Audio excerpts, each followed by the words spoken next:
Sejahtera untuk kita semua.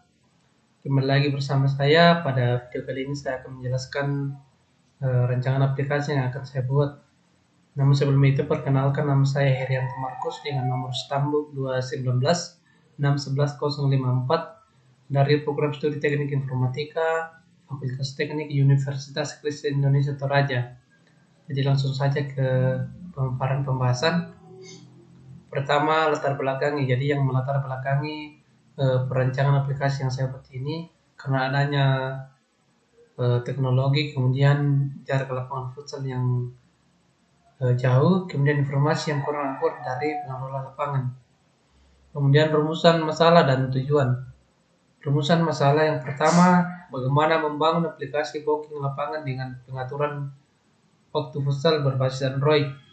Kemudian bagaimana meminimalisir terjadinya ketidakmerataan jam bermain bagi setiap pemain saat latihan. Kemudian tujuannya adalah untuk menghasilkan sebuah aplikasi booking lapangan futsal berbasis Android sehingga konsumen bisa mengetahui jadwal lapangan yang kosong dan melakukan pemesanan lapangan melalui aplikasi tersebut. Kemudian batasan masalah. Aplikasi ini dikhususkan bagi pengguna smartphone berbasis Android dengan versi 4.0 Ice Cream Sandwich atau di atasnya. Kemudian yang kedua, pembuatan aplikasi menggunakan bahasa pemrograman Java dengan menggunakan software Android Studio. Jadi software yang digunakan untuk melakukan penyusunan program pada aplikasi ini adalah software Android Studio. Kemudian metode, tempat dan waktu dan tempat. Penelitian ini dilakukan pada tanggal 8 Maret 2022 sampai 25 Mei 2022 di Aula Kampus 2 Kekondongan Bukit Toraja, Kecamatan Tanjung Lipo, Kabupaten Toraja Utara. Kemudian alat dan bahan. Jadi ada perangkat keras dan juga perangkat lunak.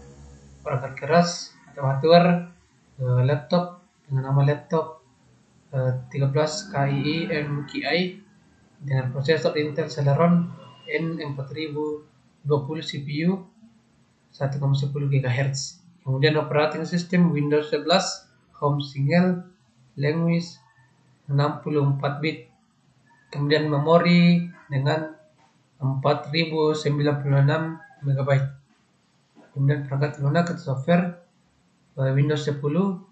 Kemudian perangkat keras yang lain HP dengan spesifikasi nomor model Vivo 1904 versi Android 11, prosesor 2,0 GHz, kemudian RAM 3,0 GB, kemudian penyimpanan telepon 32 GB.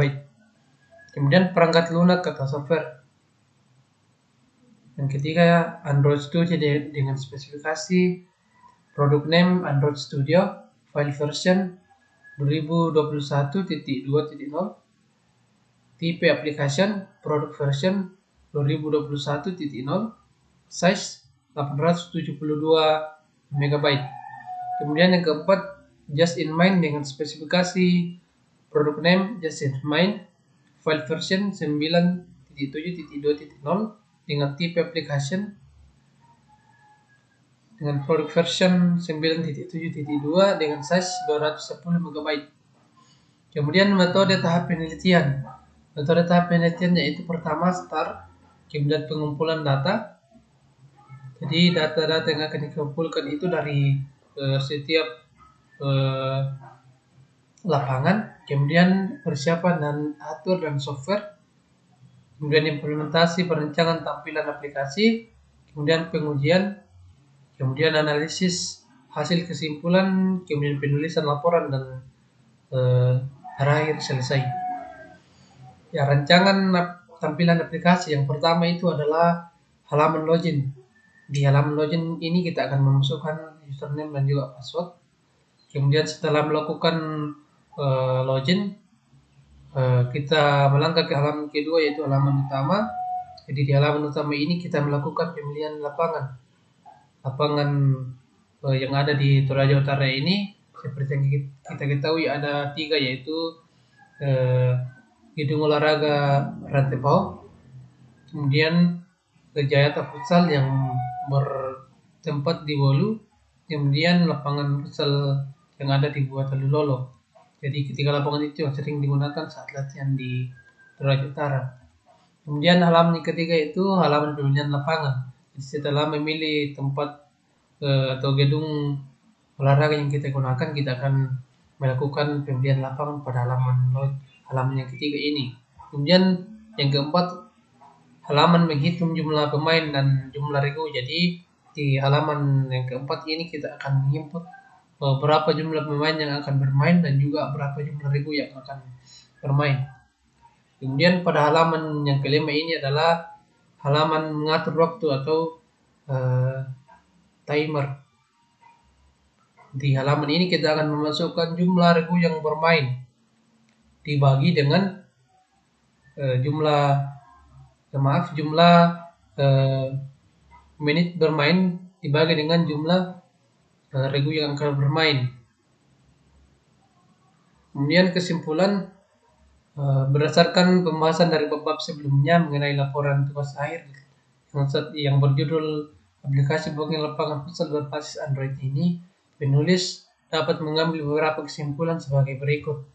Yang pertama, aplikasi booking lapangan futsal berbasis Android ini dapat meminimalisir terjadinya bentrok jadwal booking dan dapat mempermudah proses booking lapangan.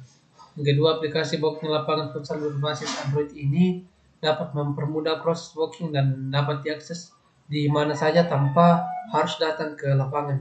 Kemudian aplikasi booking lapangan futsal berbasis Android ini dapat mengurangi risiko hilangnya data transaksi karena data tersimpan di database. Kemudian saran, perlu adanya penambahan fitur notifikasi dan reminder. Kemudian perlu penambahan adanya fitur cancel booking lapangan. Itulah pemaparan yang bisa saya sampaikan di perancangan aplikasi ini. Sekian dan terima kasih.